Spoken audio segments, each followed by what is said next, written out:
Please join me in pledge. Pledge allegiance to the flag of the United States of America and to the republic for which it stands, one nation, under God, indivisible, with liberty and justice for all. Honor the Texas flag. I pledge allegiance to thee, Texas, one state under God, one and indivisible. Please join me as I pray. As always, Father, we're thankful for the blessings of this new day that you've given us. And your word says in Luke 6:45 that out of the abundance of the heart, the mouth speaks. And so, Lord, we invite your presence here today and put a guard at our lips so that we might caution what we say. And as these commissioners make decisions that affect the future of this county, that they would be lifted up with positive words that would give them guidance to help direct this county. We pray for them. It's a difficult job, and we pray that you bless their efforts here today. For it's in your name we pray. Amen. Good morning. Roll call, please. Commissioner Cheney. Here. Commissioner Castellan. Here. Commissioner Russo. Here. Commissioner Laubach. Here. Judge Mills. Here, we do have a quorum. Any citizens to be heard? I do think we have two. Mr. Soto, are you on Zoom? Can you hear me, Judge? Yes, go ahead. Thank you, Commissioners and Judge. I'm coming as a private citizen today in relation to item number 14, verbalizing my disapproval or disapproval for item number 14. Okay. Is that all? Am I muted? Okay, can you? I can hear you. Go ahead. Okay, I got muted halfway through. As the adjacent property owner to the north, we own Rockport I Associates adjacent at 101 North Magnolia. The subject property in question for sale is 103 South Magnolia. And my concerns revolve around vagrancy, future trespass, any kind of security issues that might arise from, putting in a facility for a parking facility. I've understood that it may be a parking and a bathroom facility at some point in the future. I'd like to say that my wife's business and the business adjacent to the north, Gary Kate has an accounting firm right there. He and I've had conversations and spoken about security concerns that we might have on our adjacent properties. We have a concrete pad, to the north. It has parking facilities, but it's used for private purposes for those individuals that are our customers.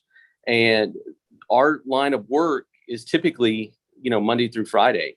And from what I understand, this facility can be used at all times, but it's really for, from again, my understanding of it, it's really for the purpose of overflow, and typically on the weekends. So my concerns revolve around, what security measures, if in fact, the county goes through with this venture, what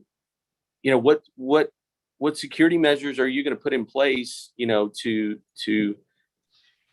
protect my property? I think I really appreciate, everybody's service and the diligence as it relates to every matter that's put before you. This is one that specifically would impact my private property adjacent to the north. It immediately encounters this property. And I have real legitimate concerns about vagrancy, about security, and trespass. I mean, a person would say, okay, if all these lots are filled up on the property that you're about to purchase, well, we'll just park at the one right next door. I've got a nice concrete pad. At that point, people are coming on my property. They're using my property, without any benefit to, my private practice in the form of, my wife and Rockport I Associates. So that's my legitimate concern. I would hope that the commissioners would take any and all of that information. I make myself available to any questions they might have. All right, thank you. Mr. Freeze, available?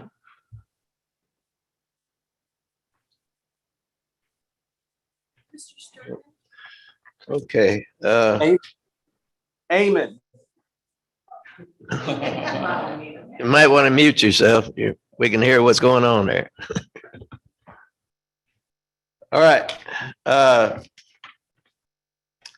Under presentation, we have a presentation from Board President John Stillheimer on the upcoming Aransas San Patricio Agriculture and Homemaking Show. There Good you morning. are. How are you? Kathleen, good. Thank you for having me, Judge Mills and Commissioner Court. I'm just here to kind of give a report.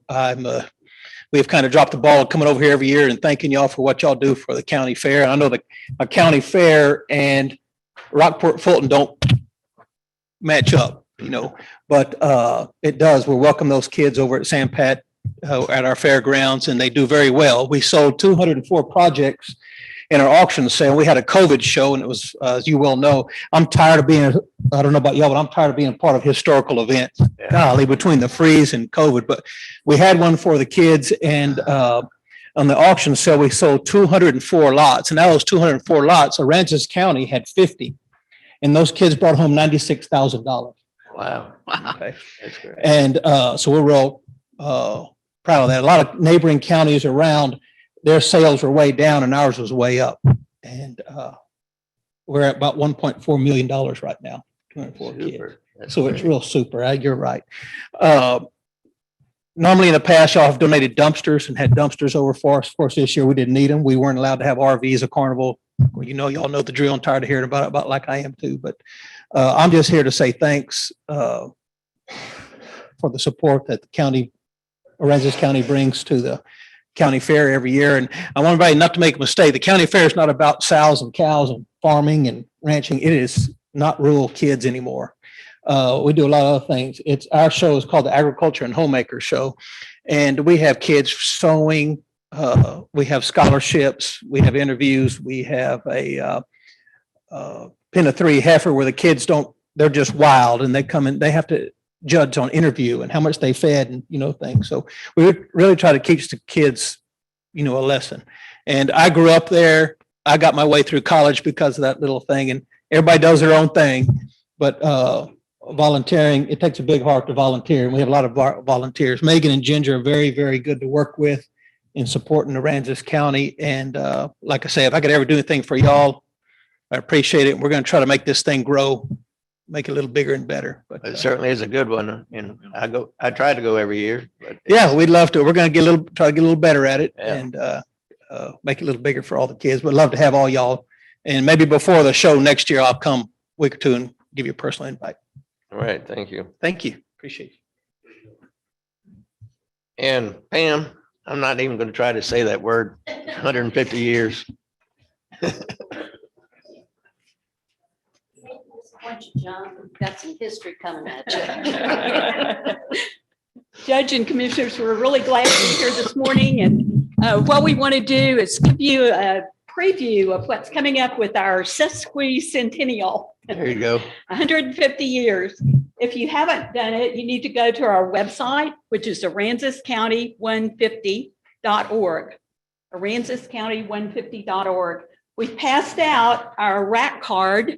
We hope everybody got one. We put them in seats.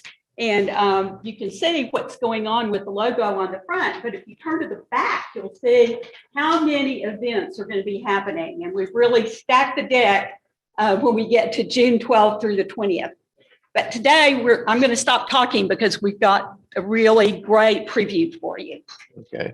Rockport Little Theater and their crew are going to put on a little show for you.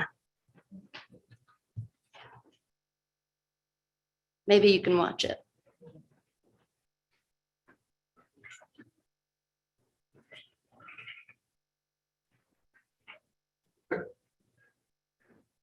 Yeah.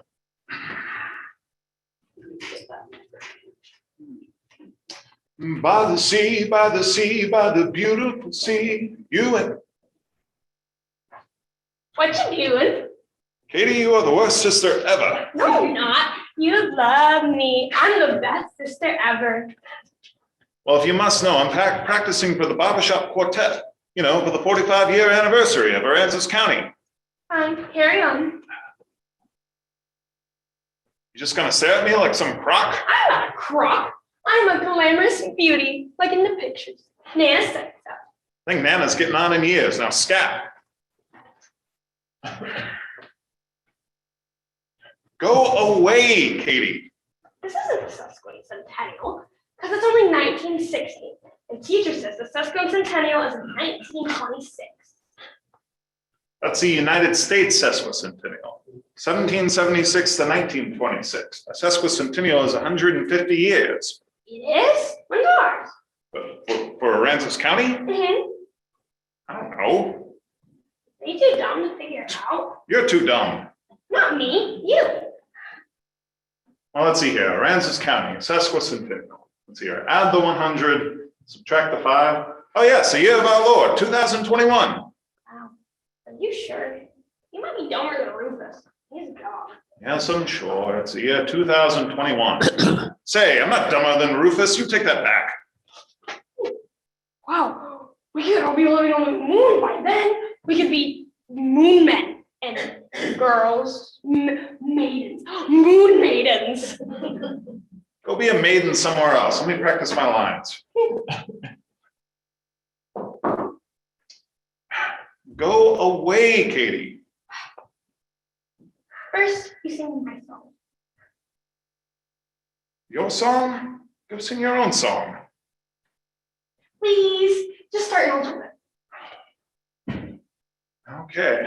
You promise you'll leave if I do it? I promise. All right, you jump in. Nada. Katie Casey was baseball man, had the fever and had it bad. Just as cheer for the hometown crew every Sioux. Katie knew. On a Saturday, her young beau called to see if she'd like to go, just to see for a but Miss Kate said no. I'll tell you what you can do. Take me out to the ball game, take me out with a crown. Buy me some peanuts and Cracker Jacks. I don't care if I ever get back. Let me root for the home team. If they don't win, it's a shame. For it's 1, 2, 3 strikes, you're out at the old ball game. Katie Casey saw all the games, knew the players by their first names. Told the umpire he was wrong all along, good and strong. When the score was just 2-2-2, Katie Casey knew what to do. Cheer up the boys she knew. She had the game sing the song. Take me out to the ball game, take me out with a crown.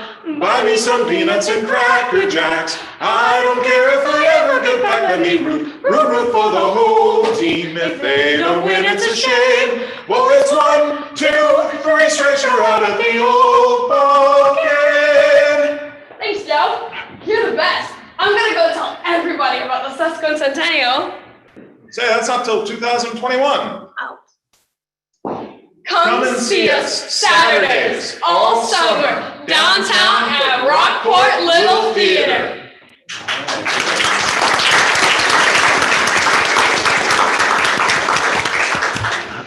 I think that was a first for Commissioners Court. Appreciate it. Thank you.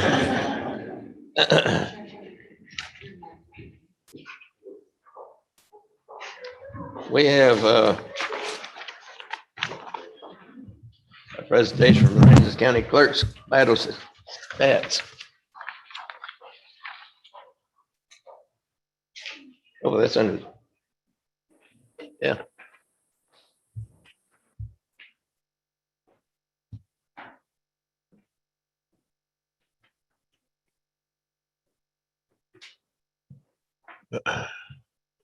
Hi.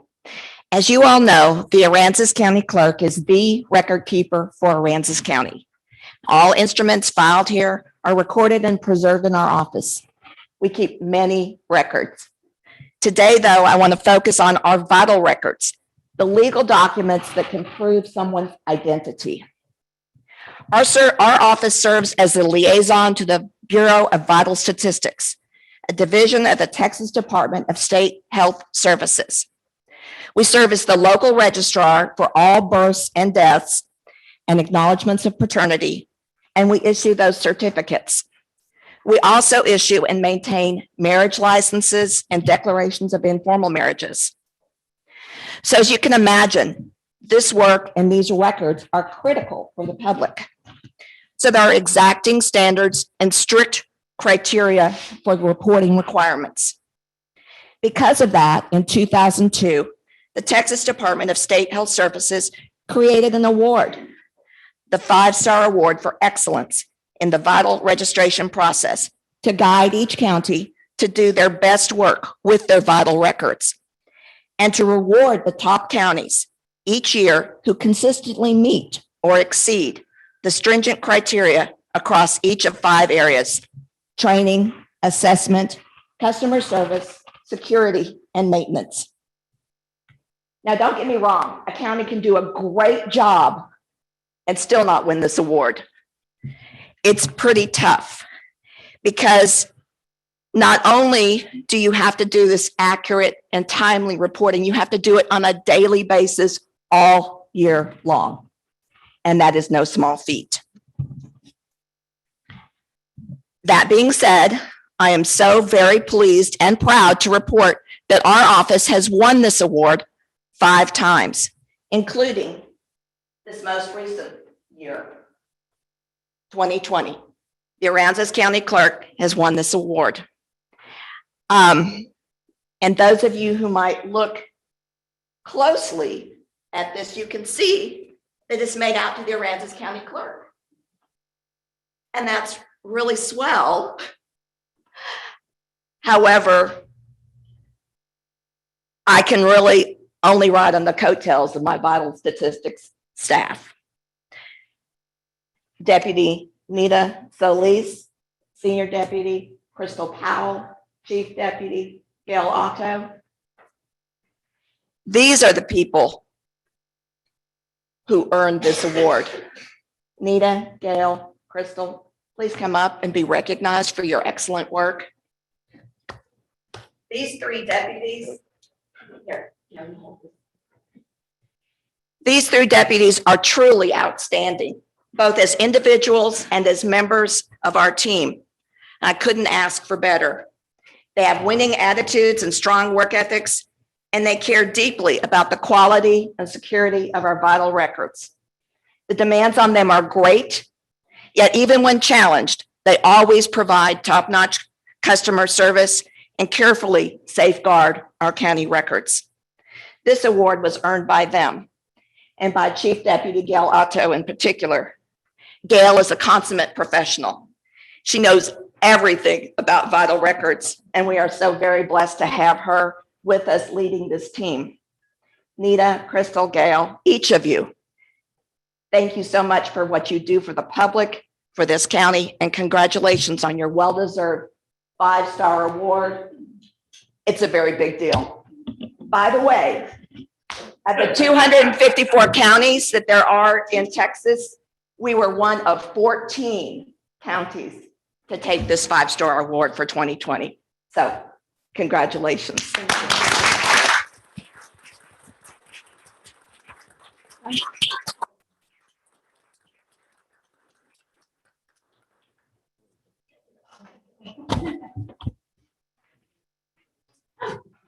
All requirements show that that's county. Oh, no.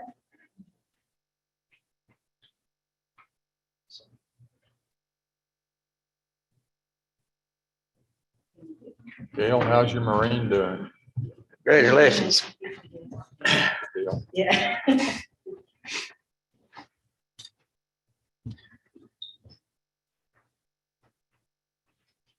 have 5 items under consent agenda. I'd like to pull 6 and 7 to be read. Other than that, do I have a motion for the other 3 I move to approve the consent agenda items 4 and 5. and 8? Oh, and 8, yes, I'm sorry. I second the motion. Motion made and seconded, Commissioner Russo. Roll call. Commissioner Cheney, Aye. Commissioner Castleline. Aye. Commissioner Russo, Aye. Commissioner Laubach, Aye. Judge Mills. Aye, unanimous. Item number 6. Tracy, would you please read it? Okay. This is Proclamation P07 2021. It's National Preservation Month. Whereas historic preservation in 2020 is about people and places. This is a reminder that preservation is more than just buildings. It's about our connection to the places that are special to us all. And whereas historic preservation is an effective tool for managing growth and development, revitalizing neighborhoods, fostering local pride, and maintaining community character while enhancing livability. And whereas it is important to celebrate the role of history in our lives and the contributions made by dedicated individuals in helping to preserve the tangible aspects of the heritage that has shaped us as a people. And whereas National Preservation Month 2021 is co-sponsored by the Aransas County Historical Commission, the Friends of the History Center, the Aransas County Historical Society, and the National Trust for Historic Preservation. And now, therefore, Judge C.H. Burt Mills Jr. and the Aransas County Commissioners Court do proclaim May 21st as Preservation Month and call upon the people of Aransas County to join their fellow citizens across the United States in recognizing and participating in this special observance.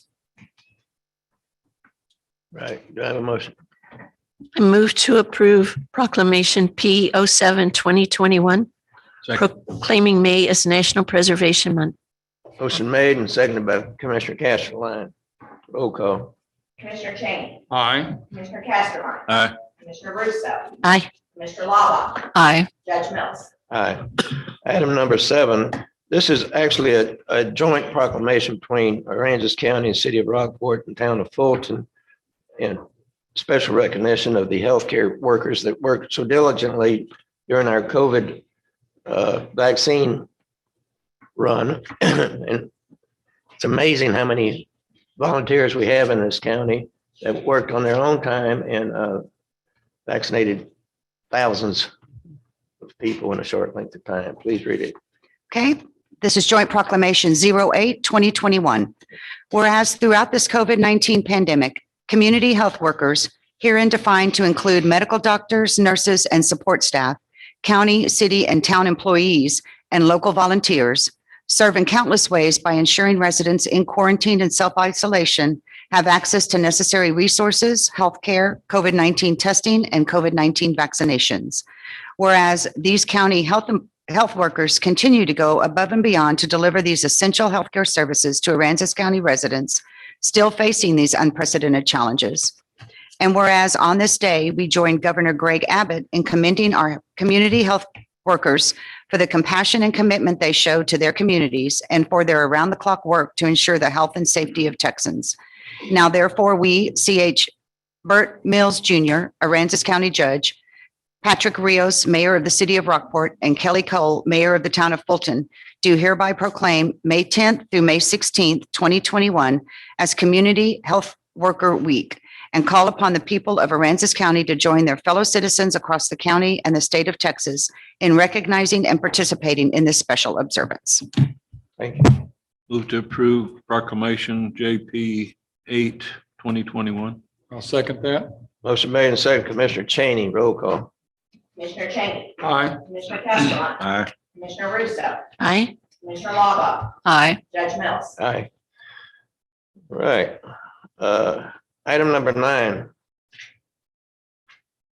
Have a motion. Move to approve first quarter 2021 report from the Rockport Cultural Arts District. Motion made. Do I have a second? Second it. Second, Commissioner Cheney. Good morning. Good morning. Good morning, Commissioners and Judge. Jennifer Day, Rockport Cultural Arts District. Thank you for your time today.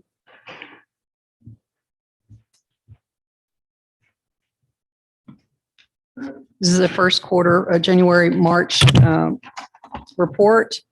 Cultural Arts District.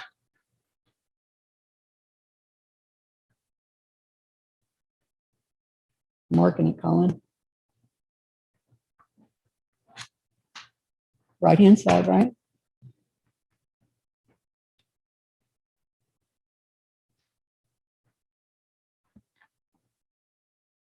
This one. There we go. Okay, so the Cultural Arts District was designated by the state of Texas. It's one of only 48 in the state of Texas. It was the first one on the coastal bend. ARCAD, which is our acronym, it focuses on preserving and promoting the unique cultural heritage of Rockport by sparking economic development and recognizing our visual, performing, culinary, cinematic, literary, and artists and organizations. In January, we had our strategic planning session with our board. Thank you to the aquarium for allowing us to use that building. Appreciate that. These are the 5 items for our strategic plan over the next 5 years. First of all, restoration and repurposing of the historic Rockport Railroad Depot, championing and partnering on events and promoting economic development, diversifying revenue streams, branding ARCAD's identity, and strengthening ARCAD's structure.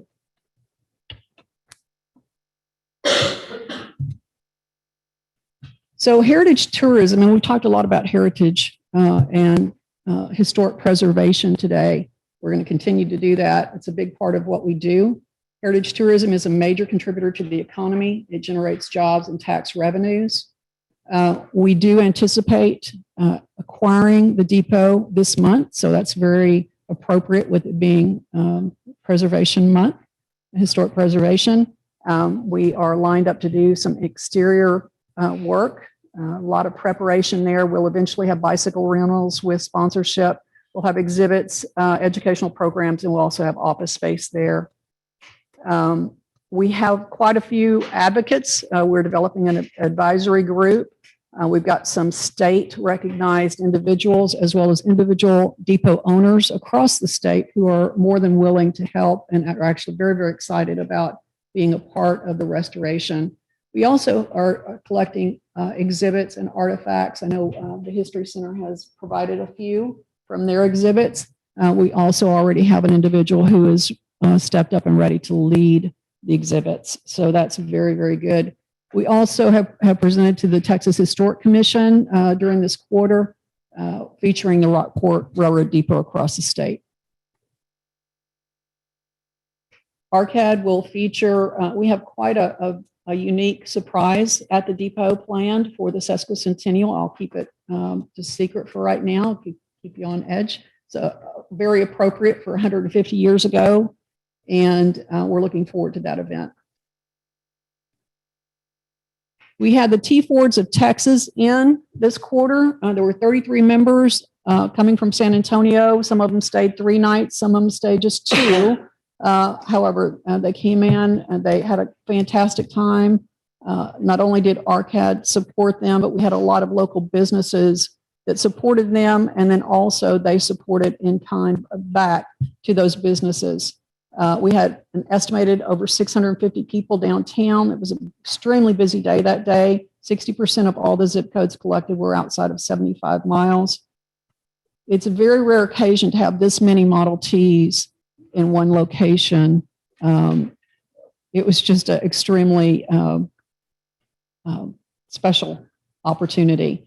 We also had an opportunity in front of the Fulton Mansion. This also gave them some marketing materials, but to have this many Model Ts in front of Fulton Mansion was just fabulous. Also want to thank Mike Gear and the airport for allowing them to park within the fences when they stayed overnight, the Hampton and RLT for allowing us to have the event downtown on their property.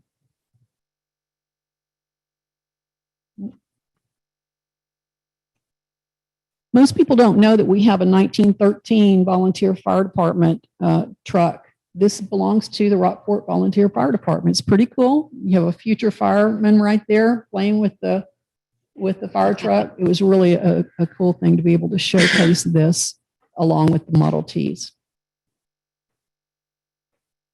We had the Little Bay Sea Queens there collecting donations and zip codes. Also, that morning was Stroll Through Rockport, which was a partnership between the Chamber of Commerce, the Sesquicentennial Group, and then the Cultural Arts District. The Cultural Arts District co-sponsored this event. We originated a scavenger hunt, which was an educational tool for those individuals who did walk around and learn something about the history of the area that was being strolled. We're also, I think most of you know, we're honoring artist Steve Russell, one of the few remaining artists from the original art colony. We have quite a few initiatives going on with Steve. We unveiled the Rockport Fulton Art Colony mural, which depicts the iconic art influencers of the art scene in the 1940s. This also focused on the Aransas Bay ecosystem and landscape, which has inspired so many artists. This mural was funded in part by the state of Texas, so it did get that state visibility as well. The Center for the Art, through the Texas Commission on the Arts. And there's a mural. This is one of 4 murals that we have. One thing to mention about murals is that they're open 24 hours a day. It's not like a store. And we have families, and we have so many people that come and take pictures in front of these murals. They really attract people to the Cultural Arts District. We also had a book signing that same day with the unveiling of the mural. It showcased a children's book by Kay Betts and Vicki Moon Merchant. It features art from our local artists, a very cute little book, and the proceeds benefited the History Center for Aransas County, which I'm one of the founding board members of. The cultural interface, major bronze art sculpture. This is the interaction between European colonists and Native American Karankawa Indians. We were working on this sculpture. We had it featured in the Ben magazine during this quarter, and we've also featured it on social media. We've continued with our fundraising efforts. This is in partnership with Aransas County Navigation District. The sculptures are going to be located near Little Bay, very visible. This is the Pirate, Conquistador, and Monk. These will be joined on one platform, touching each other. And these will be the European colonists that will be set on the edge of the water coming into Rockport. And then the Karankawa Indians will be facing them as they come in. That will be the scene. This will be a landmark for Rockport. There's nothing like this in the United States, and this will create quite a stir. Also, we are sponsoring the Boats, Bays, and Birds book signing in the district, and that is supported by the Texas A&M University Press. They are publishing that book, and that also documents the history of the Rockport Fulton Art Colony. And Steve did that book cover as well. In July, we are having a major live auction fundraiser for the sculpture project. We anticipate the first series, the European series, to be finished by the end of this year, and this particular event will support that. Successful grant awards, we have gotten quite a few. I won't go through the list here. We've gotten several over the past quarter, Summerlee, HEB. We've gotten Margaret Sue Russ Foundation. We are replacing the signs that are downtown, the entrance to the Heritage District or Cultural Arts District there at Hoops House, and we're replacing the one at Market and Austin with some pretty cool signs. We've also continued, we've got Ed Rochelle, Prosperity Bank sponsored us. We've applied for the National Endowment grant for Steve's sculptures. We've also championed with the city of Rockport sidewalks for Magnolia Street. That grant went in last week, and hopefully we'll have sidewalks, which if you can imagine from Market to 35, that will go right in front of the Anchor Project. So that's very good. It'll go right in front of the depot. We need sidewalks on Magnolia Street. And so what you'll have is Austin, which has existing sidewalks, Magnolia, and then Live Oak with the Southern Trail Pathways is going in as well. So you'll have consistent sidewalks and walkability.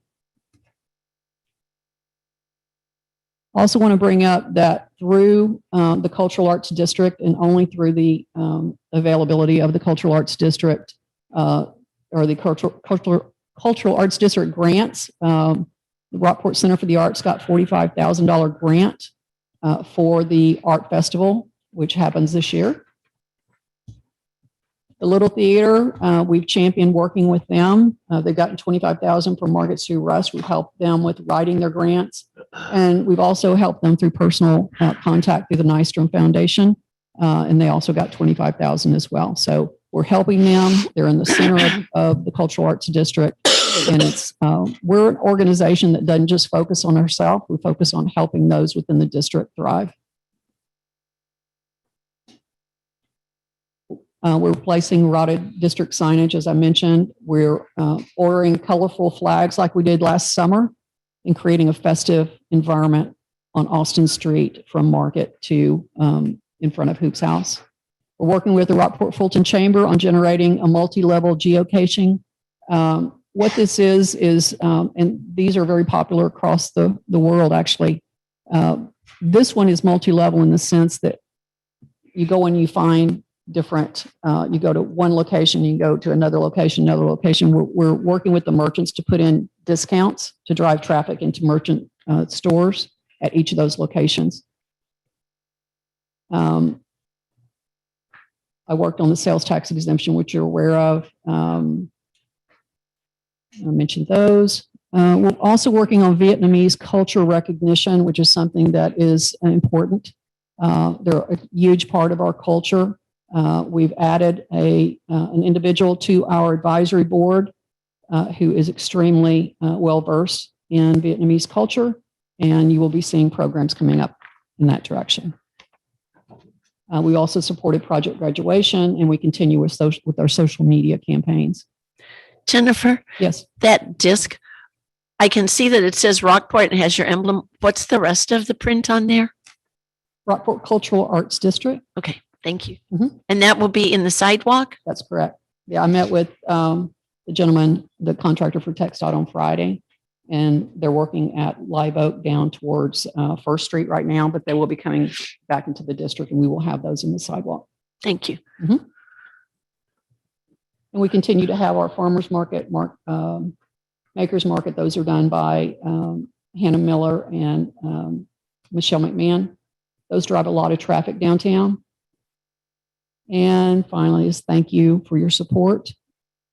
We feel like we're adding a lot of value to the area. Did you have a question? I wanted you to maybe tell us a little bit where the new parking lot fits into the whole plan for downtown circulation and Well, downtown the needs depot, I a guess. parking space. So how that even started was years ago in looking at the new art complex and the lack of parking there and the space that was available.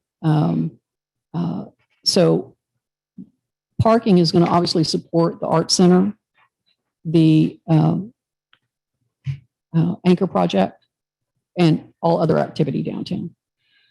And is the parking lot, I think I was confused about the location because I jumped to the conclusion this had to do with a courthouse parking lot. Is it by the depot that you're now redeveloping? So it's sort of in the general area, but it's closer to the depot. Right. But we're only focusing on the depot and the acquisition and the restoration. So that's what I was asking. What's the need for a parking lot there? What's going on with the depot that's going to be driving more traffic there and just need more place? So the depot is going to be, we're going to turn it into a museum with exhibits. We'll have it as a private venue. We'll have bicycle rentals there. So obviously people need some place to park when they ride or rent bicycles. So yeah, it will be a hub, a transportation hub. So there are those natural things that will be needed for people to park. And I'm trying to remember, I mean, there's not parking currently anywhere near the depot that belongs to you, right? I mean, there's just other businesses parking lots. There's other businesses, yeah. Okay. But parking is not something that ARCAD is championing. We're championing the depot in the acquisition. Sure, the parking lot's just needed there because you're going to be drawing more people there Exactly. and need them to park. Not only there, but it's a central point Sure. in the district. Okay, any other questions? I just want to say thank you for putting in the visitor information, which I had asked for. when you gave your quarterly report last time. Mhm. So I appreciated seeing that. Thanks, Jennifer. Right, I did, and as I do every quarter. Thank you, Pat. Thank you. Thank you for your presentation. I hate to admit it, but it's only Monday and I've already made my first mistake. I failed to recognize some very important people a while ago when we were doing the joint proclamation. Would the nurses and volunteers please come forward? For a picture, first. Hey, Norma. Everybody, please recognize these ladies. There's a few of the ladies that work very hard. You gotta come up here because you're gonna get a picture taken.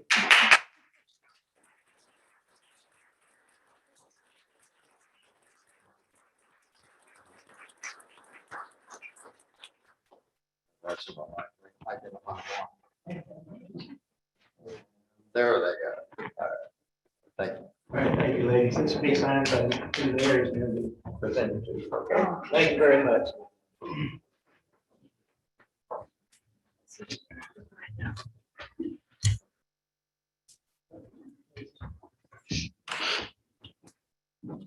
Roll call. Pardon?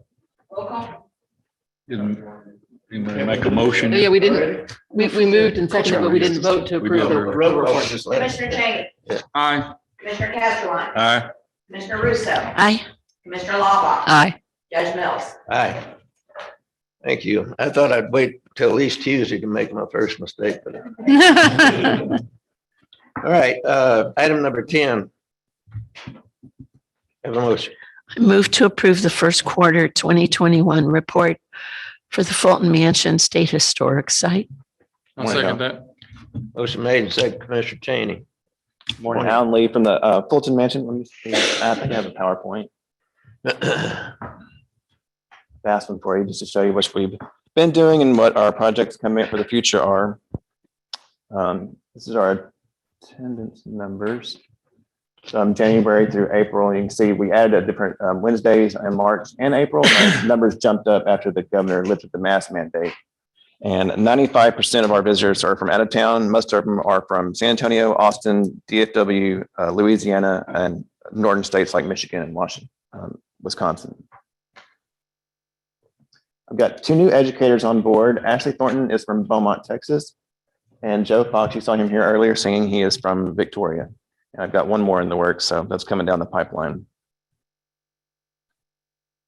Our friends at Fulton Mansion, they employ 3 tour guides. I have Cecilia Shannon, Don Betchel, and Karen Atwood. We've been utilizing them since COVID hit, and our volunteers are starting to come back slowly but surely. We had an Easter Bunny photo op. We had about 150 people show up for that. The Model T Club came, as you saw, and we got some really cool photos. We are going to be offering a different instructional class every month. This is one with Jessica Holt. She was the previous site manager there. She did a slate painting class. We are excited to announce that we're going to do 3 Music at the Mansions this summer. Those are already scheduled, and we have a fall lecture series already scheduled. We've got 3 of those. We may add a 4th one. And staff at the Fulton Mansion has been making these oyster shells to sell since we haven't had any big fundraisers. So the proceeds go directly to the Friends of Fulton Mansion. They're $20 a piece. And I've actually brought you each one. So take one home as a ring holder, a soap dish, or just something just to have to dust off. Are those painted or the decoupage? Decoupage. And then we've got 2 big projects in the works. This time next year, the mansion will be getting brand new carpets on the inside because they were damaged from Hurricane Harvey. That's going to be about a $200,000 project, and the mansion will be empty for about a month. So hopefully we can have some kind of big party in there and everybody can come. And in the next, hoping within the next 3 years, we'll get the whole mansion repainted. And I'm estimating that it's going to be about a $300,000 project, but thankfully we won't have to ask for that money from y'all. It's coming from the state. So thank you for your support and everything y'all do. Thank you. Thank you. Is there any chance that in the future, the materials that y'all have archived in Austin might be online where people could search it? I can ask that, and I'll get back to you on that one. That would be nice. Well, Fulton Mansion's certainly part of the Oh, for sure. We do appreciate everything. Sure. Thank you all. Any other questions for the gentleman? Roll call. Commissioner Cheney, Aye. Commissioner Castleline, Aye. Commissioner Russo, Aye. Commissioner Lawbach, Aye. Judge Mills. Aye, unanimous. Item number 11. I move to approve accepting a temporary construction easement from Phil McPherson on 0.439 acres of land out of 35.81 acres of land in the portion of tracks 1, 2, 3, 22, and 23 C.H. Moore subdivision, Joseph Reason Survey A65, and authorize Judge Mills to execute necessary documents. Second. Motion made and second, Commissioner Lawbach. Roll call. May I Oh, ask a question? discussion. I'm sorry. So I'm not exactly sure about that. I looked it up on Google, infallible source. And I'm just wanting to make sure this is northwest of the Road and Bridge office. This is behind the Road and Bridge office and wraps around both sides of it. Actually, this is going down my back fence line. I'm trying to get rid of some water on the fence and then down the property line to Pearl Street. So it's south, not north. South, Right. yes, Goes on the backside. right. So you just asked the McPhersons for an easement to go do some drainage work on their property adjacent to your Correct. building property. Correct. Thank you. And no charge. I mean, they're just donating it. There's no dollar amount. Okay. Right. Any other discussion? Roll call, please. Commissioner Cheney, Aye. Commissioner Castleline, Aye. Commissioner Russo, Aye. Commissioner Lawbach, Aye. Judge Mills. Aye. Item 12. I move to approve authorizing county sheriff to seek bids for 6 patrol cars. I'll second that. Motion made and second, Commissioner Cheney. I Any see questions? Sheriff Mills is here. My usual question, how much money are we talking about and is it in budget? This is for next year's budget, ma'am. I have guidelines y'all published. If you want a bid for capital outlay, I don't anticipate it'll be a bid that, most of them are only honored for 30 or 60 days, but we're having to do this year's budget next year. So there's no prospect of spending money before next year's budget. Okay. Any other questions? Roll call. Commissioner Cheney, Aye. Commissioner Castleline, Aye. Commissioner Russo, Aye. Commissioner Lawbach, Aye. Judge Mills. Aye. Unanimous. Item 13. I move to authorize county sheriff to seek bids for jail to purchase a transport van. Second. Motion made and second, Commissioner Lawbach. Sheriff Mills, is this the same thing? Right. Roll call. Commissioner Cheney, Aye. Commissioner Castleline, Aye. Commissioner Russo, Aye. Commissioner Lawbach, Aye. Judge Mills. Aye. Unanimous. Item 14. Motion. I move to approve entering into a real estate purchase and sale agreement between the Aransas County and Willis David Beckham for the purchase of a 0.557 acre tract of land in Lot 2 of Block 1, Arcad Depot subdivision with a street address of 103 South Magnolia, Rockport, Texas, for the purpose of developing a parking lot in the downtown area in the amount of $350,000 and authorizing Judge Mills to execute all necessary documents, parentheses, CDBG-DR funding, GLO contract number 20-065-098-C270, close parentheses. Second that. Motion made and second, Commissioner Cheney. Any discussion? Yeah, this is going to be paid for out of the downtown improvement funds or whatever it was. This is through our community development That's block fine. grant, the Yeah. disaster recovery. And if I might, just in light of some of the discussion that happened earlier, I think it's appropriate for me to kind of give a little bit of history about the project. So we've been working on this probably about 1.5 to 2 years ago is when we originally started this.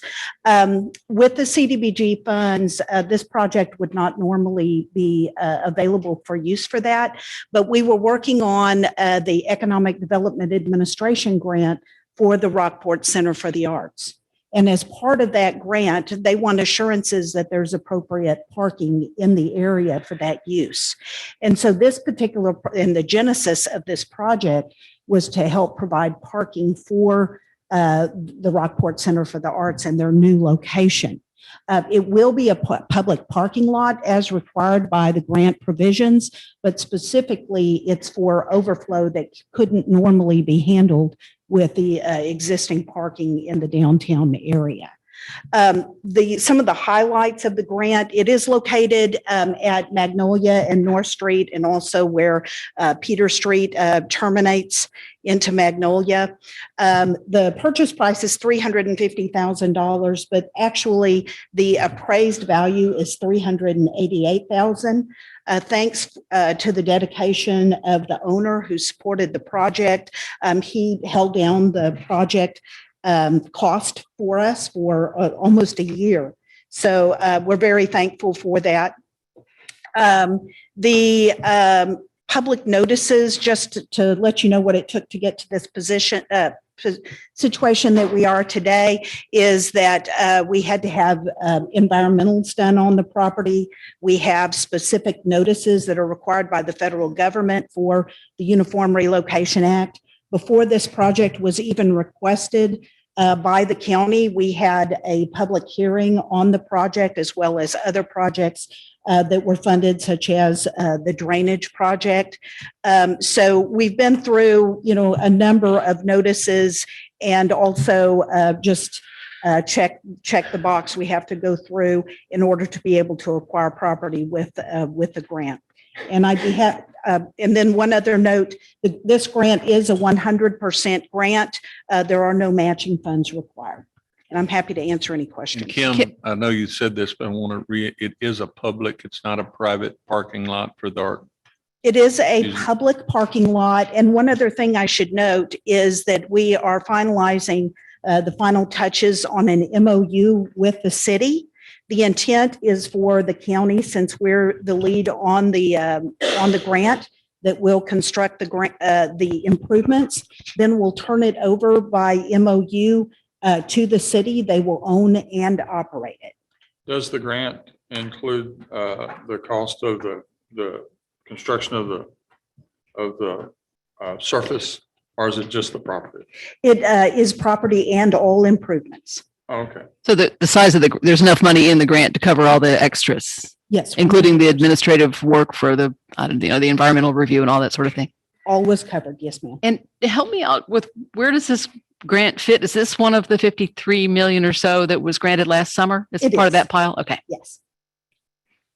So Kim, I just want to affirm, in the memo that you sent, it said that the full acquisition price is eligible for reimbursement by the GLO office grant, but we're being told that we have that. So it's not like it'll be submitted and we hope we get it. We already have it. It's already been awarded. Okay, yes, thank you. and authorized. So it's awarded, but you have to actually ask them and they officially give it to you We when have to do when the you comply, right? transaction, yes, and then we ask for the funding back. But it's qualified. We've already received all the notices and letters that are required for us to receive to move forward. Okay. Any other questions? Roll call. Commissioner Cheney, Aye. Commissioner Castleton. Aye. Commissioner Russo, Aye. Commissioner Lawbach, Aye. Judge Mills. Aye, unanimous. Item number 15. I move to approve authorizing county judge to sign amendment number 2 to the interagency cooperative contract and agreement between Aransas County and the Texas A&M University Health Science Center on behalf of Texas A&M Health Science Center Rural and Community Healthy Institute for assistance with the medical facility operator RFP process, reducing the contract amount from $40,000 to a maximum of $15,750. Second. Motion made and second, Commissioner Lawbach. So if I can put this agreement in a little context, I think I remember approving a long time ago that that this work might cost us as much as 40,000 back before we really knew how much it would cost. So is this really just a recognition of the fact that once the dust settled and we found out how much it was really going to cost, it was more like 15,750? Yes. Yes, we worked on reducing the scope to reduce the amount that was due by the county. And in addition to that, though, the last amendment that we made that authorized the 40,000 expired on December 31st. So we needed to create a valid operating agreement to finish out the scope of services. And what's the status on that project as a whole? Right now, the project, we have a RFP out on the street. I believe it was around April 14th that we issued the RFP to identify and get responses. I hate acronyms. Oh, I'm sorry, So request for If you proposal. use anything like that, please state it, and then you can do the acronym after that. If you Absolutely. don't mind. So we have a request for proposal out on the street. I believe it went out on or about April 14th. It will close on the 27th of this month. We've already had our pre-bid non-mandatory meeting. We had a number of entities participate. We don't know until the very end how many will provide a proposal, but we're optimistic about that.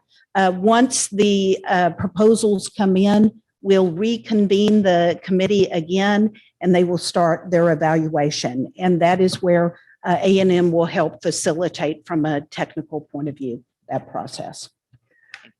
So you may have answered the question.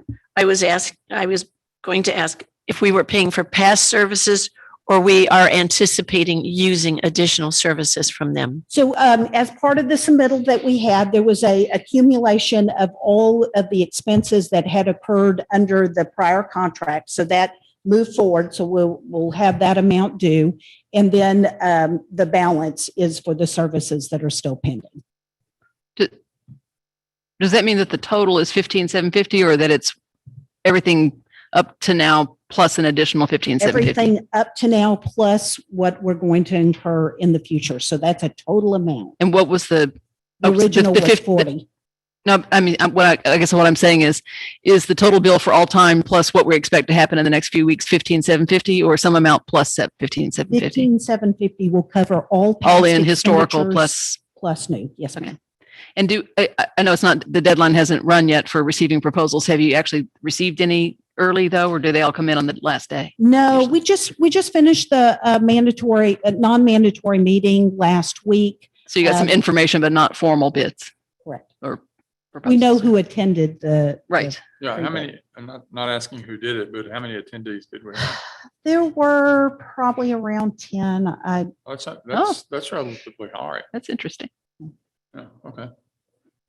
Are you not, is it not appropriate to tell us? I mean, I'd love to know, but if you're not supposed to under the federal. They pre-registered and I don't really necessarily know who all that was represented. But to the extent you do know, is it okay to tell us? I mean, can I find out later if I call you or? Yeah, whatever data we've got, Okay. we can share. Any other questions? Roll call.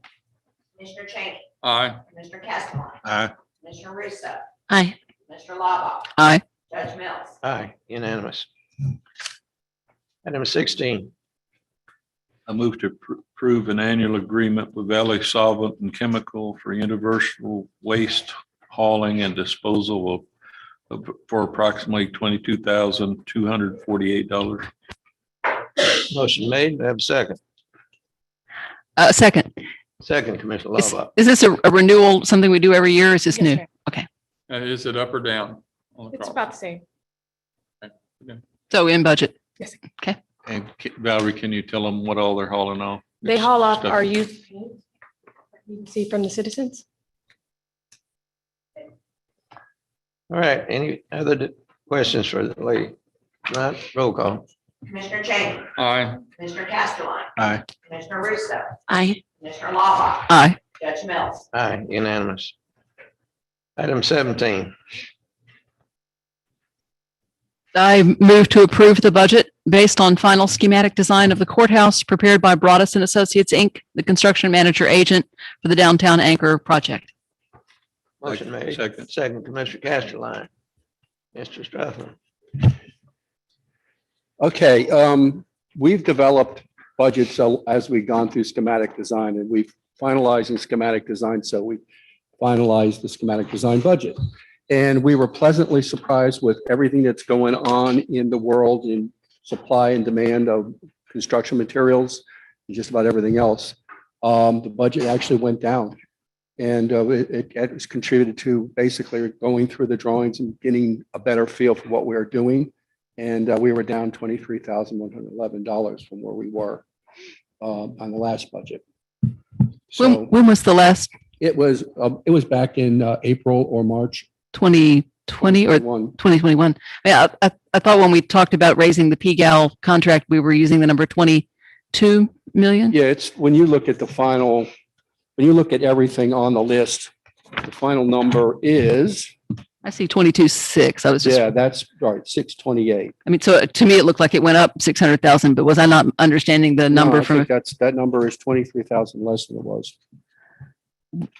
but when we talked about the Pgal contract, did we not say 22 million? Maybe that was just a kind of a rough. A rough number.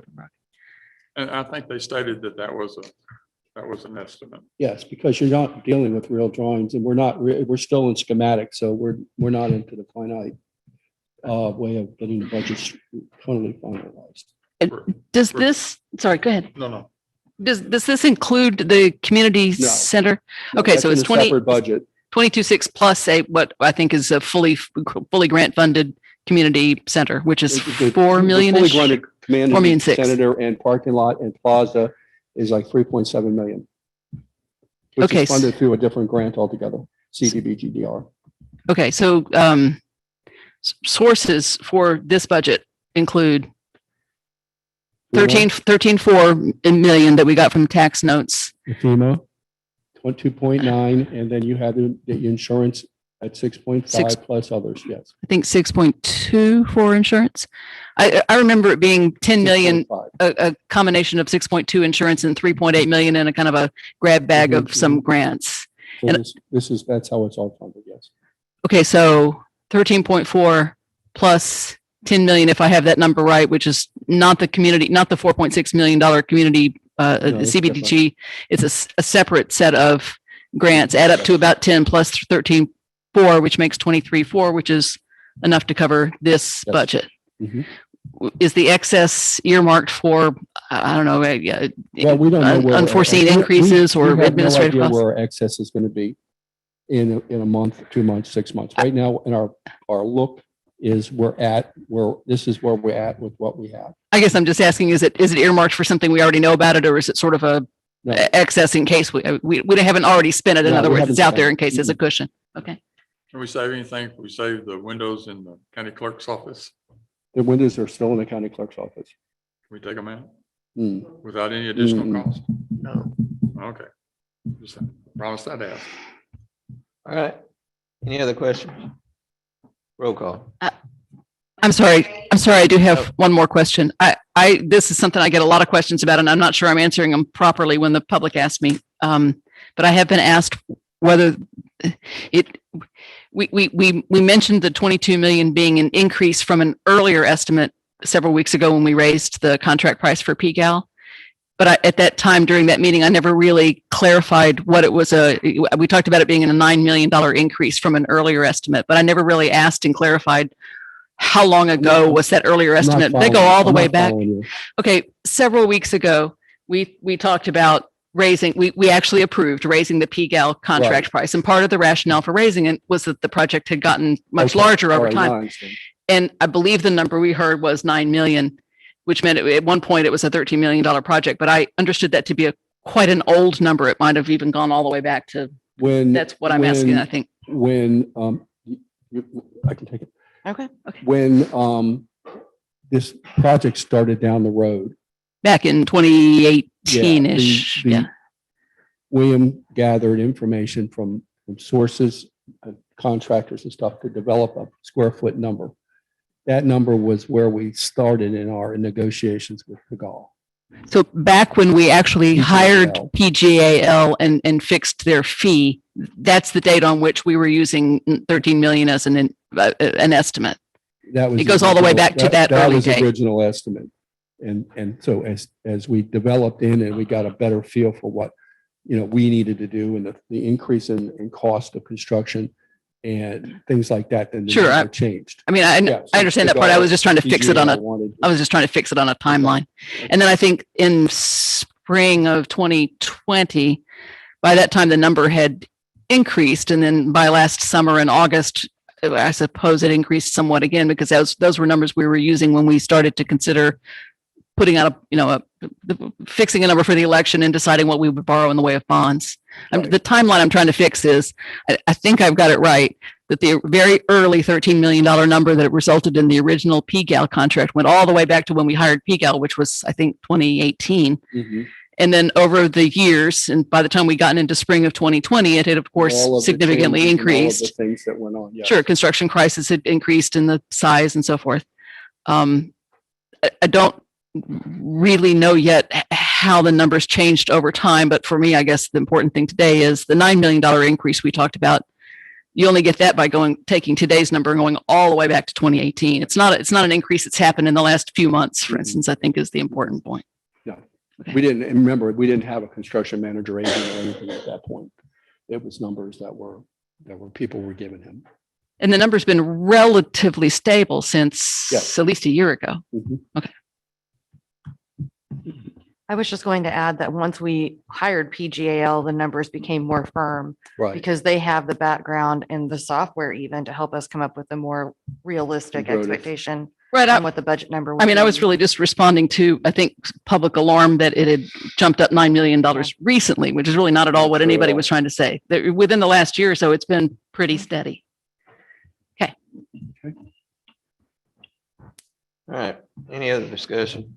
Roll call. Commissioner Cheney, Aye. Commissioner Castellan, Aye. Commissioner Russo, Aye. Commissioner Lava, Aye. Judge Mills. Aye, unanimous. Item 18. We have a motion.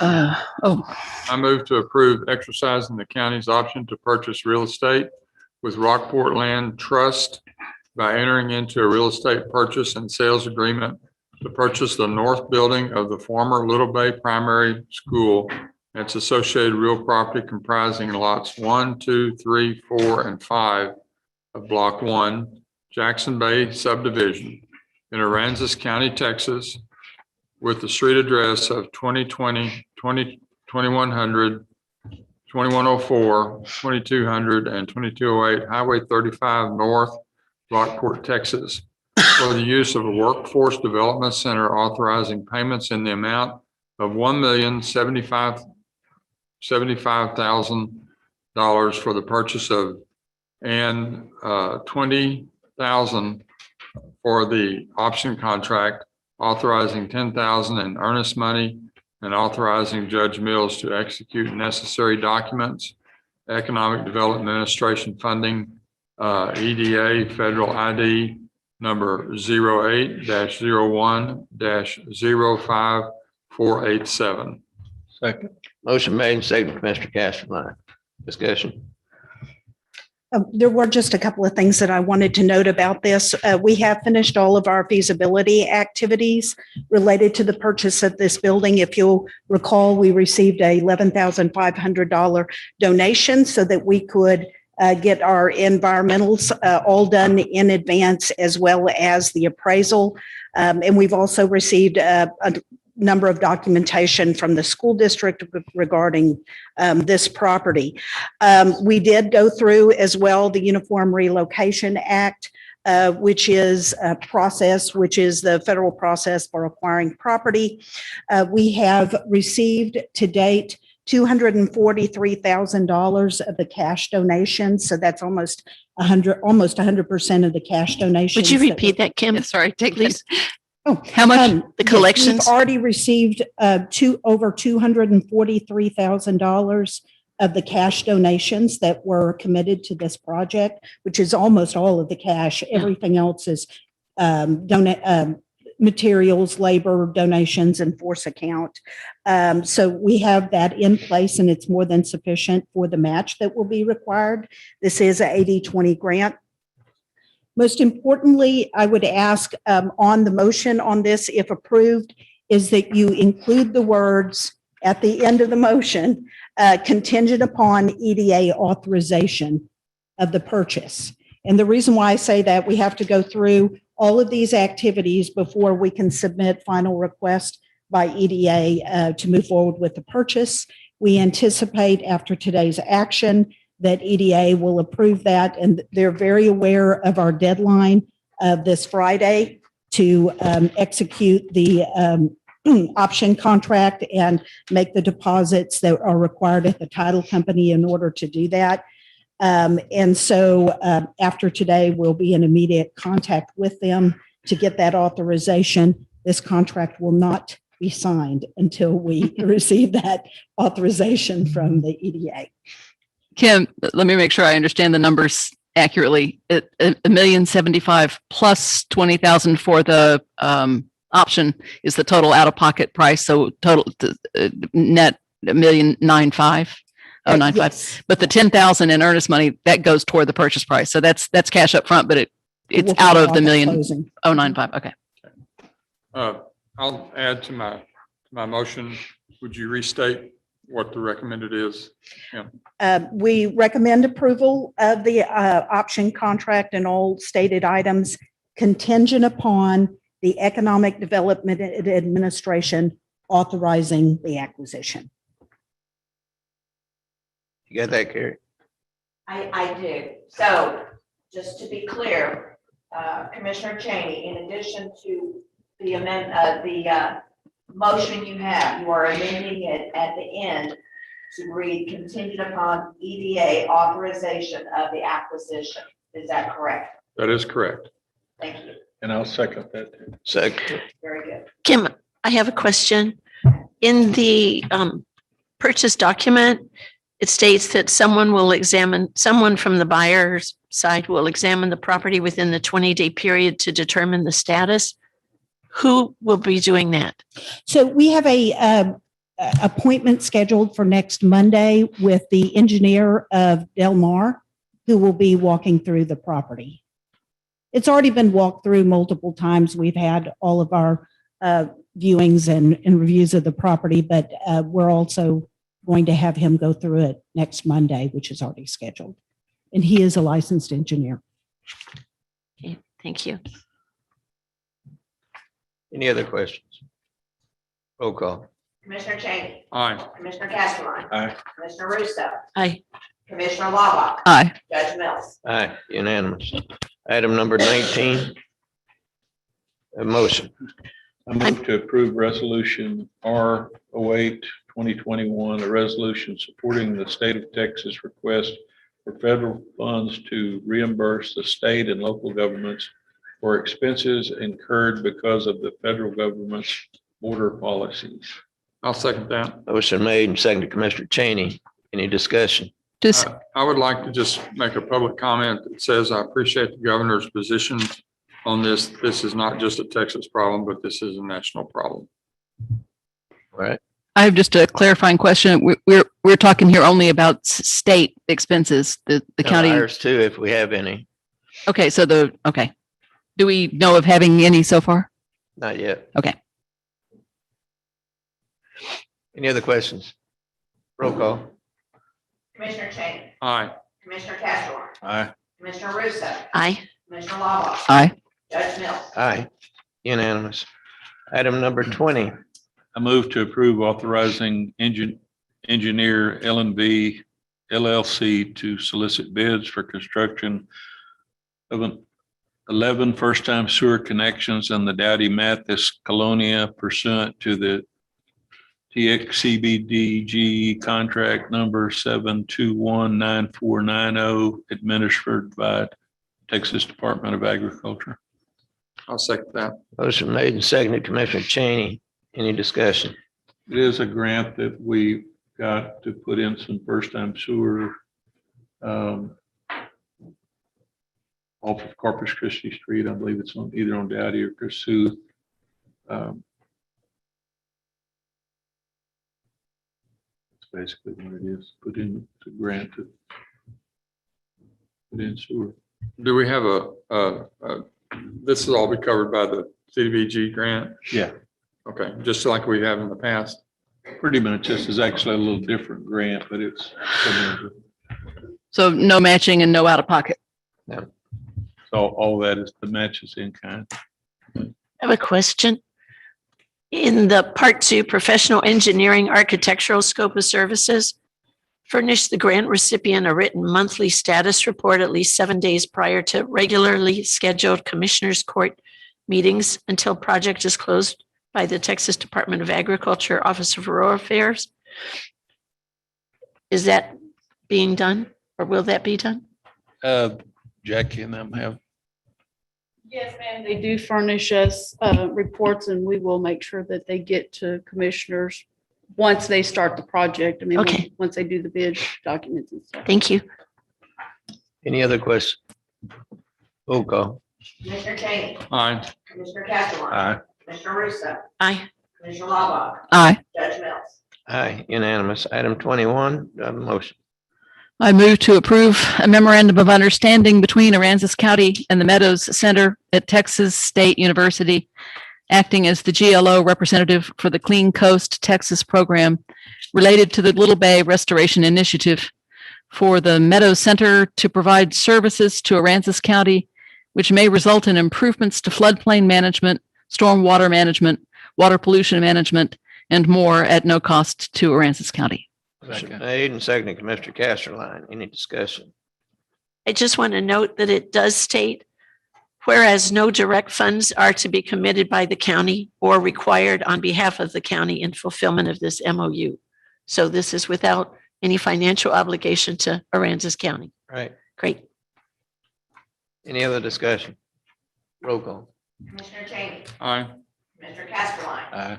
Commissioner Russo, Aye. Commissioner Lobach, Aye. Judge Mills. Aye, unanimous. Item 22,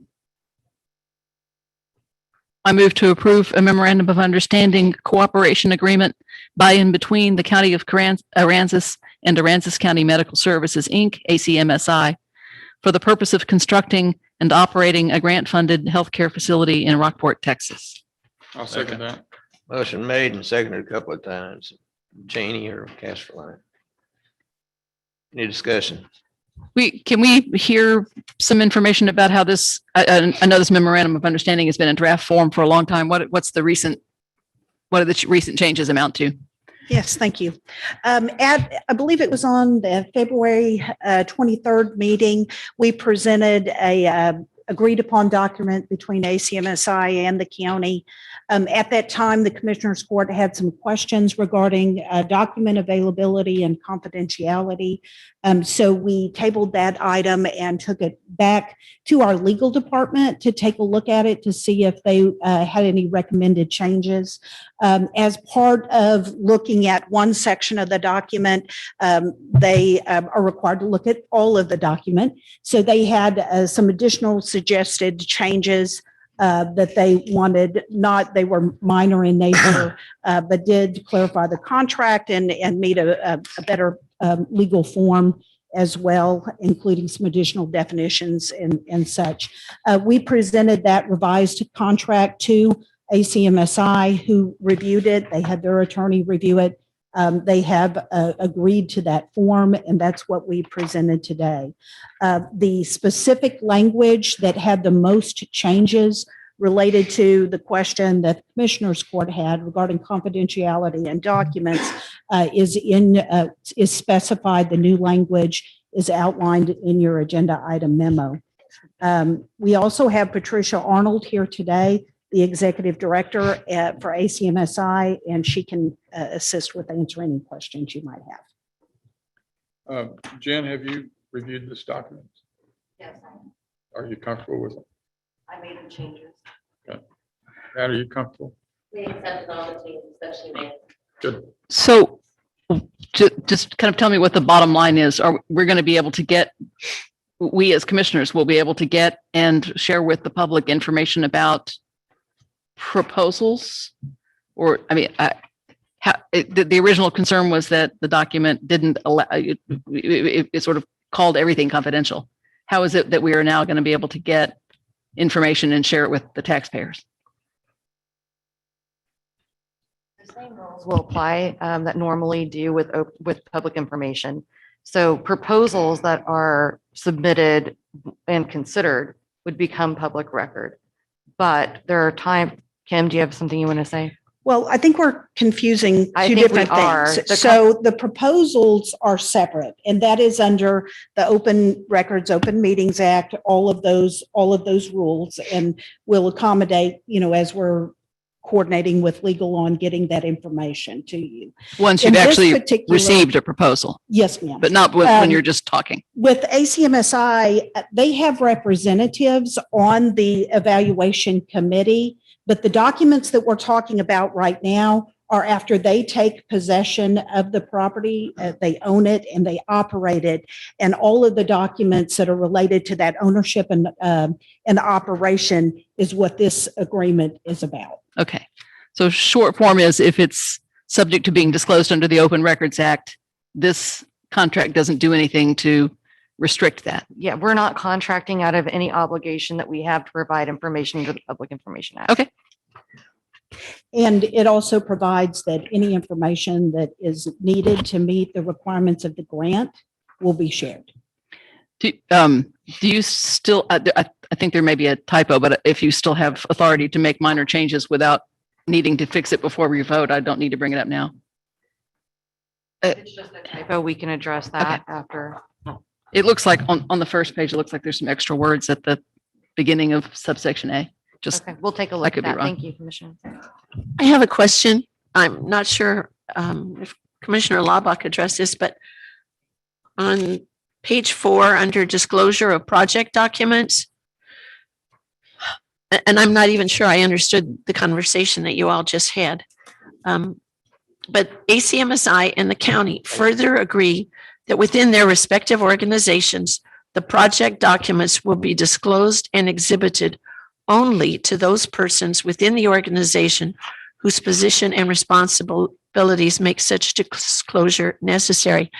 That does not sound like it's complying with public requests. So for project documents, explain to me what you are considering project documents in that statement, please.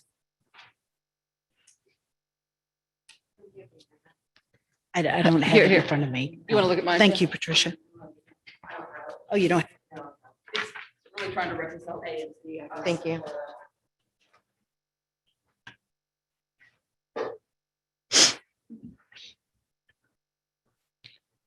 Do you need a copy of that? I just gave her mine. Oh, okay.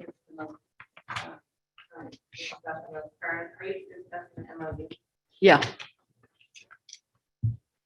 There's a paragraph A, which basically says, don't give away project documents. And then there's a paragraph C that says, but of course you can do anything that the Open Records Act requires. And we're sort of trying to understand the tension between those two. But specifically on page 4 under subsection C.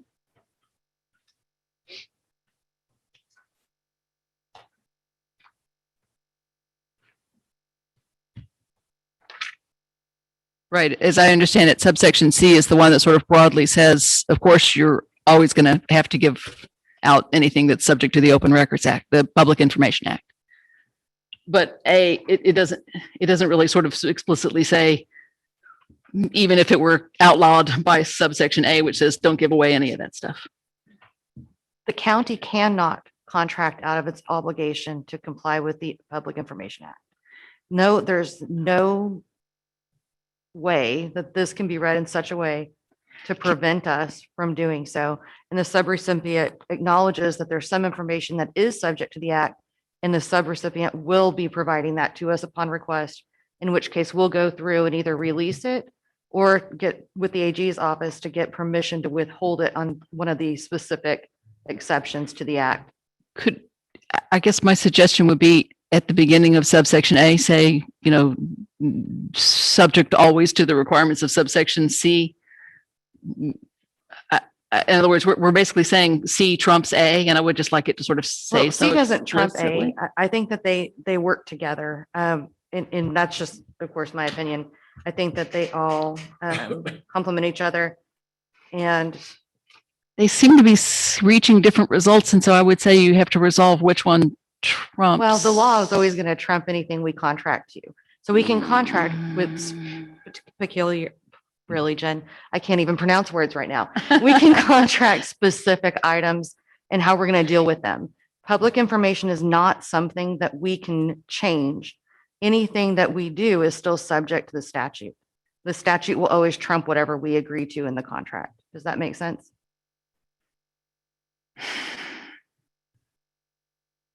I agree, obviously, that you can't contract away your statutory obligations, but it concerns me to have a document that's, I guess I would understand subsection A to be saying this is our understanding of what the law or what the Public Information Act allows us to do. And in that case, I guess maybe both Commissioner Rousseau and I need to understand better, what is it exactly you're proposing to withhold? Because you may be talking about withholding things in subsection A that we cannot possibly imagine needing to get hold of ourselves or hand out to our constituents, but that's what we need to understand what we're committing to. Okay, so you're on paragraph 5. Is that what we're looking at? Commissioner Russo, is that what you're looking at? Are you looking at page 4, section C, disclosure of project documents? Yes, that's Okay. under paragraph 5, general provisions. So paragraph A just talks about that we're going to maintain the project as a healthcare services facility to meet the national objective and use requirements under the CDBG-DR, which is the disaster relief funding. And then B is the project documents that we will cooperate with one another, ACMSI and the county, and that will keep the documents for at least 5 years or longer. And then C talks about that we agree not to disclose any of the documents if it's deemed confidential under federal law or state law related to patient Right. income, social security numbers, employment status, disability, or other related matters. And I'm fine with all that. It's that last statement in that section. ACMSI and the county further agree that within their respective organizations, the project documents will be disclosed and exhibited only to those persons within the organization whose position and responsibilities make such disclosure necessary. Okay, so if you refer earlier into the paragraph where it talks about patient income, social security numbers, I see. employment status, disability, most of those items would be subject to redaction under the Public Information Act. What this paragraph says, and then specifically this sentence, is that not, for example, not every person who works for ACMSI needs to have access to social security numbers for Correct. patients or employment status. And the same goes for the county. So this refers only to those specific items that are cited above in that same section. Only to the project documents which would otherwise be confidential under federal or state law. All right. Or portions thereof. Thank you. Okay. Any other discussion? I just have a question. On page 5, under section E, this is underneath the county provisions. Commit to provide a subsidy as needed for the future operation of the project on not less than an annual basis from the county's indigent healthcare program and/or its medical services tax. I understand that we might commit to help, but I just am hoping somewhere there's going to be a ceiling or a maximum limit put in place on what the person who is going to provide the services is expecting in assistance. I can speak to that. All right. That is in the RFP. That number Okay. is there. But it also has a lot of caveats in there that it's subject to negotiation, that's the cap, and that they have to meet all state, federal, and county regulations related to those Okay, things. thank you. So, and the number we've been using unofficially is about $1.2 million because Yes. the rules affecting the sales tax put a cap on it. It's a percentage of total tax revenues. We've usually been saying it works out to about $1.2 million. So we're essentially saying we're committing up to $1.2 million, no more, or whatever that number is when you apply the formula. And they can't get it unless they comply with all the fairly rigorous standards for indigent care. I mean, the federal poverty level standards, Plus all those any things. of the standards that the county's established Yeah. and documentation. Okay. Who would, have you ever looked in this process, who would fill out the paperwork and certify the patient as being qualified? Would it be still the treasurer's office? Yes, it would be the department, same. Or it would be the facility? Same people, same county. It would be the company that's operating. They would be required to fill out all the paperwork, and all the paperwork would be evaluated by the same county employees that Okay. evaluate other I just indigent wanted, care. that's what I requests. thought it was. I just wanted you to go with it. Alma? Can somebody reread what you just read, Pat, the indigent healthcare? So Yes. I can clearly understand. Okay. Commit to provide subsidy as needed for the future operation of the project on not less than an annual basis from the county's indigent healthcare program and/or its medical services tax. There's more in there. Do you want me to read that, or is that just it? No, it's my understanding, and I think I had talked to Kim about it, and she was going to go over it with me. There's a difference between the indigent healthcare money that we are required to spend in our program and the healthcare sales tax money. I'm thinking what this needs to say is that we are pledging, or whatever, the healthcare sales tax money, just as when we supported the emergency rooms in the past. The indigent healthcare program is still run by the treasurer's office, and my understanding is this facility would be nothing more than just a provider, as any other doctor would be a provider. Now, the contract does say and/or, and it does say in the last sentence of that subparagraph that the specific terms of the county's financial subsidy will be negotiated. So I think that your point's probably well taken by the commissioners, but this isn't the moment where we have to decide that. This contract just says that that's one thing we will be looking at, either using the indigent healthcare program or the medical services tax and/or. So that's something that we can figure out once we know what And kind of I facility might- it is. and who the Well, yeah, operator we don't know is. what kind of facility it is. We don't even know if it's an eligible facility Exactly. that's going to be the operator. The operator the RFP, the request for proposal, outlines that there are a lot of contingencies related to that it will be specifically negotiated in the operator's agreement. And that's what our RFP, request for proposal says. I guess the question in my mind is, are we committing the entire $1.2 million to the extent people can qualify under state and federal law?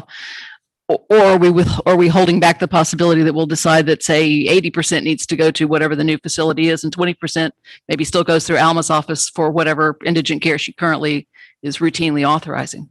When that number was looked at and provided to me months and months ago, probably almost a year ago, at the time, we were just looking at the possibility of a micro hospital and the evaluation that was done. And I don't know who all did that evaluation, but I was provided the final number. That was based on a micro hospital. And so that's why everything has to be situational in the request for proposal, is we don't even know if they're eligible for that, what kind of use is and to what extent it would be. And I'll give you an example. I mean, there's a big difference between a micro hospital and what a federally qualified health center would be doing, because a federally qualified health center receives other grants from the federal government.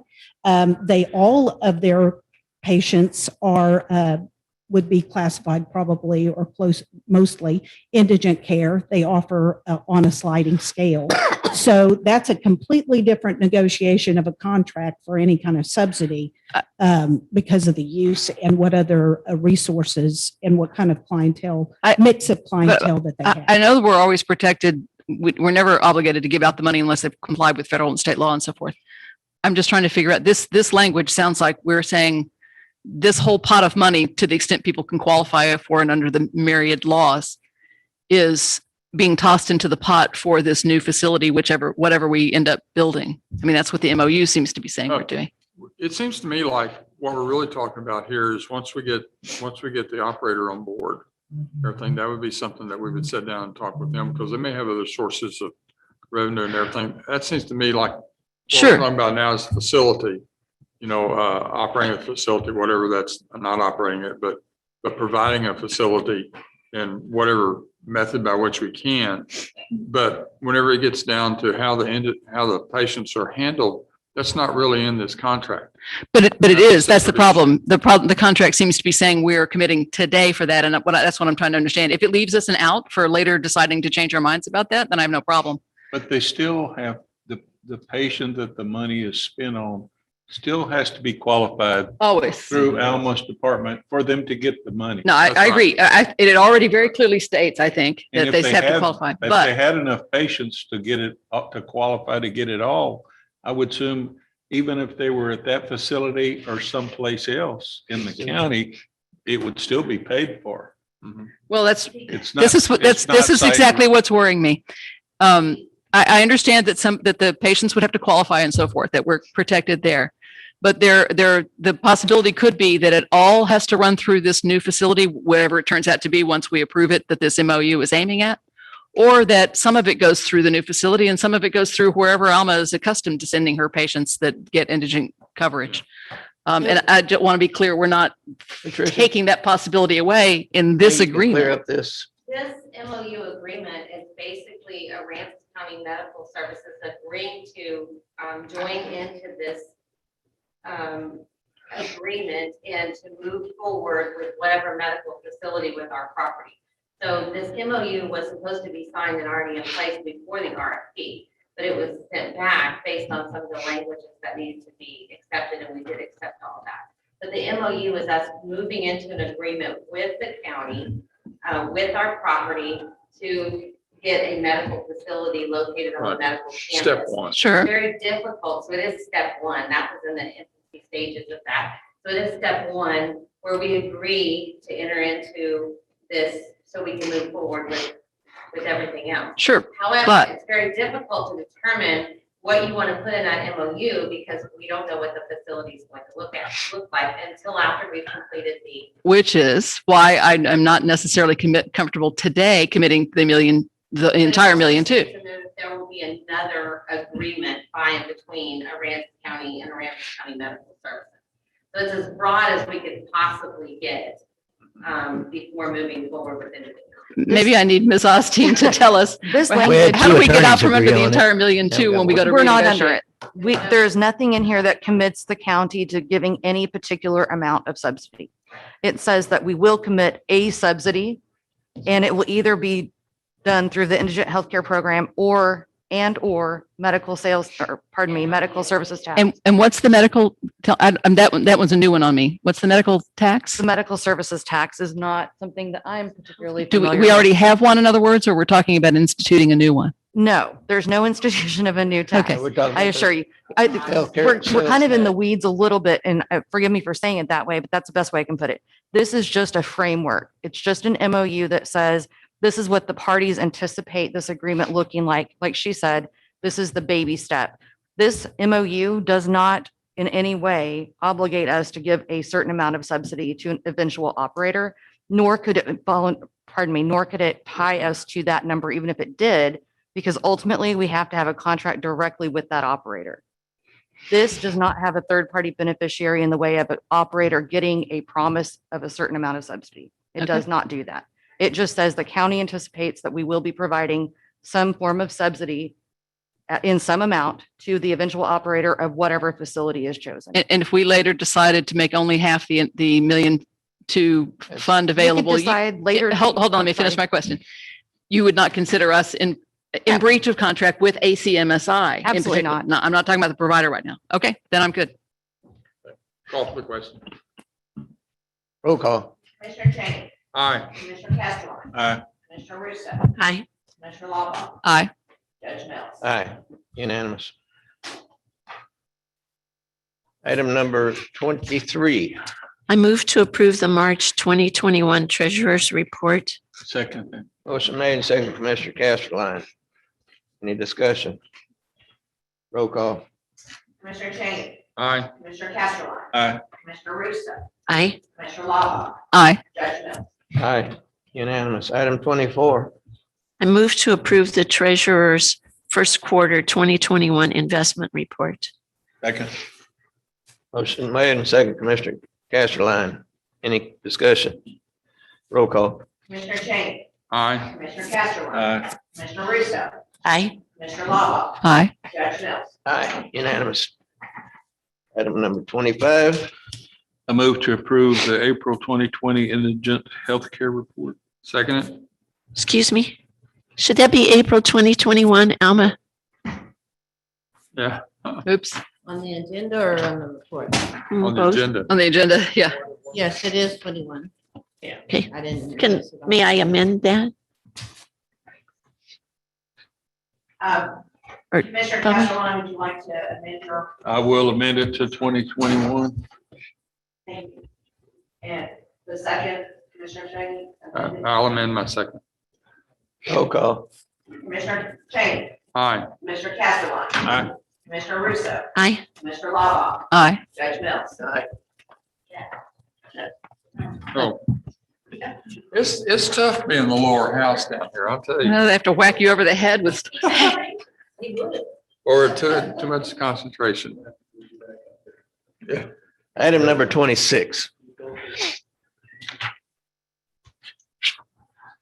Oh, I move to approve the reimbursement of costs and fees to Earl and Associates PC listed in invoice number 12939 for expenses in the amount of $21,074.20 incurred in the Quo Warranto case regarding annexation, which is described as the State of Texas versus Aransas Pass, cause number A190368 CVC in the Aransas County District Court. Motion made. I'll second it. Second, Commissioner Cheney. I don't, unless I missed it, I didn't actually get a copy of the invoice. Did I just miss it? I didn't see it in the It's in the computer. agenda packet. If you'd like to take a look at mine, I have one. I have a second copy.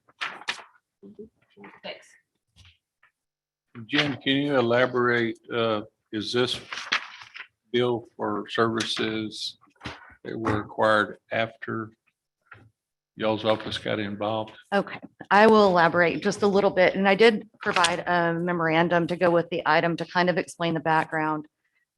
My office, which is Amanda Oster's office, previously was led by Kristen Barnaby. And during the commencement of this quo warranto action, her office, that would be Kristen Barnaby, agreed to make payments in the way of costs and expenses for this lawsuit, but not legal fees. So this invoice is solely for costs and expenses related to representation as a special assistant county attorney, which is what David Earl has been appointed as, to help with this lawsuit. So as you go through the invoice, you'll see a lot of it is research costs, filing fees, some depositions, things like that. But there's nothing in here related to legal services that have been provided. It's access to legal research software that you see there that may be a question for some of you. It's Westlaw. I will say that our office has access to Westlaw, but it's so narrow that if there's a document we want to see, we have to pay extra for it most of the time. So we'll be coming back to you to deal with that. But if you see that that's kind of a larger expense for this invoice, it's because he did have access to materials that we do not have access to. And that's what those charges are for. This goes back all the way to April of 2020. So most of these expenses were incurred prior to Amanda taking office on January the 1st. And we do not have a written agreement that we could locate between our office and Mr. Earl. But we do believe that that was the intent at the time that Mr. Earl came onto the case, that the county would reimburse the costs and the fees. So we're asking for the Commissioners Court to approve that today. But again, I want to make it clear to everyone that this is not for legal services, and that if Mr. Earl does receive payment for legal services, it will not be from the county. The only way that would happen is if we win in the annexation case and the court awards attorney's fees and costs. At that time, the defendant, we would hope, would be ordered to pay his legal fees. But the county, Aransas County, will not be doing so at any point in time. Are these charges for deposition within reason? Oh, yes. All right, thank you.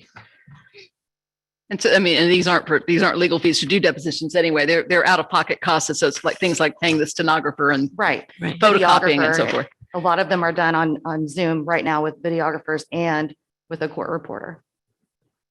And then we get the transcript and the copy of the transcript. So it can get quite expensive. And do these costs go back to the beginning of the case? I mean, this will catch them up for everything.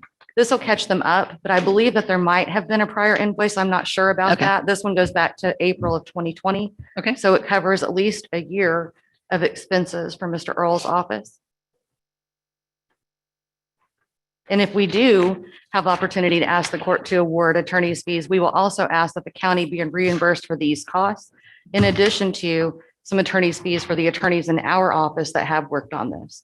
Right now, I'm estimating that we would be asking for at least $25,000 to come back to the county in the way of attorney's fees out of our office, in addition to the almost 22,000 here. So it's our hope that if the court did award those fees, the county would be recouping upwards of, 45 to 48,000. Making a request to the court to be paid by the city of Aransas Pass. You're not talking about coming to the commissioner's court That's for right. money. I got it. The status of the lawsuit, I thought it started about last April, but in any case, sometime in 2020. And as I 2019. understand it, you've gotten through initial dispositive motions and it's set for trial in October-ish. No, it's actually, I want to be careful that we stay as narrow as possible with our agenda item, but it is set for trial at this point for later this month. Oh, earlier The than I case thought. was filed in 2019, so it's been a long time that the county has been working on this, and we're hoping to see some kind of update for you in the near future. What county will the case be heard? This county or something? This county, we have a special judge that's been appointed, Judge Ray's. So this bill for out-of-pocket expenses, maybe, we are getting pretty close to trial. This could be a big bulk of, unless the trial drags on forever. Okay. Any other discussion? Roll call. Commissioner Cheney. Aye. Commissioner Castleline. Aye. Commissioner Russo. Aye. Commissioner Lava. Aye. Judge Mills. Aye. Unanimous. Item 27, I move to approve budget line item transfers and amendments. second Commissioner Castleline. Roll call. Are there any? No. No, ma'am, we Okay. have none. Commissioner Cheney. Aye. Commissioner Castleline. Aye. Commissioner Russo. Aye. Commissioner Lava. Aye. Judge Mills. Aye. Item 28, I move to approve the accounts payable and payroll liabilities. Yes, y'all received your list of the normal ones. I would like to remind y'all, the option fee and the escrow that you just approved will cut a check for those, so those will be done. I also have a invoice from GrantWorks we received on Friday. It's with the GLO grant, so once we receive that reimbursement, we have to pay it within 3 days, so I would like to get approval for that one. It's for $40,071.80. It's GrantWorks admin fees. And with the approval for the expenses to Mr. Earl or Mr. Earl and Associates, we can cut that check if we need to, if we can wait until next.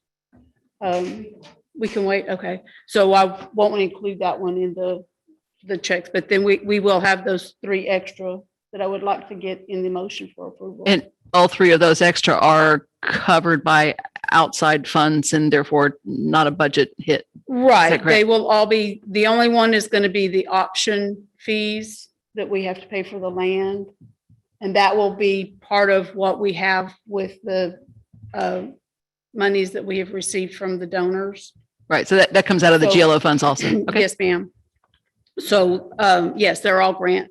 Other than And that, yes. the GrantWorks one, is that for the same project that we just voted with LMB or No, a different? no, sir. This is part of the drainage work, some of the drainage works that they've been doing, as well as the parking lot for Rockport Center for the Arts.